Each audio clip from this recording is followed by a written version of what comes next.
Maps are very political and historically significant in terms of how we make sense of the world around us and like visualizing the globe in a way that obviously we can't do without having this bird's eye perspective.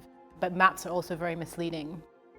When I was working on the series at Hayward, Dream Deferred, I wanted to do a show that had some historical significance to New Orleans and its history, but also I was very interested in delving into Liberian history, especially as it pertains to the South, the US South. And initially, obviously, they told me there was no connection, but of course there were many connections, many really important, historical New Orleanian figures who actually were former slave owners that helped to the first migration of, freed slaves to now what is Liberia.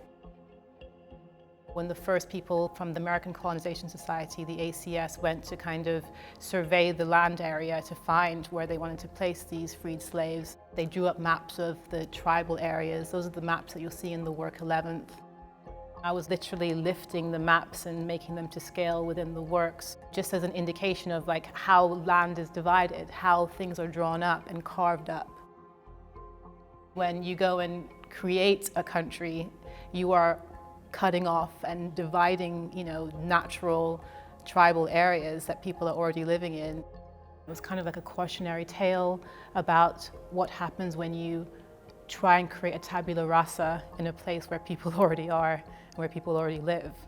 And what resulted, of course, was like the subsequent coups in 1980 and 1990 because of this kind of complete disregard for the natural order that was already there before them. The sculptures, they're made out of volcanic rock. I think it's a really fascinating material, very dense, very porous, very black. There's no refraction, there's no reflection in volcanic rock, and it's very primal. I wanted to make totemic type sculptures that, were almost like figurative in a way. So there's a sense of familiarity when people see the structure, and it does kind of prompt a communion or some kind of conversation. They're all called diviners, and diviners are like sangoma, yes, they're like people that are able to see into the other worlds and are this kind of conduit between worlds, and they can bring back information and bring back knowledge to societies. You can commune with a being like that and glean information in the process of being in the presence of it.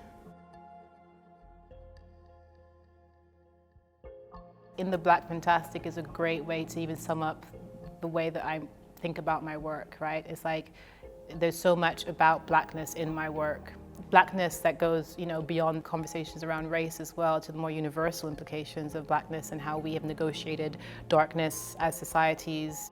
Are negative connotations that always exist around blackness and darkness, and to be called In the Black Fantastic just turns that whole idea on its head, right? In the context of the 10 other artists, I mean, you're talking about artists that have inspired, my work and practice since the beginning, people I have the utmost respect for. So it's simply an honor to be in this show and to be in conversation with their work and to have the conversation, but yet also have this sense that each artist has their own space to breathe and to create their own little worlds.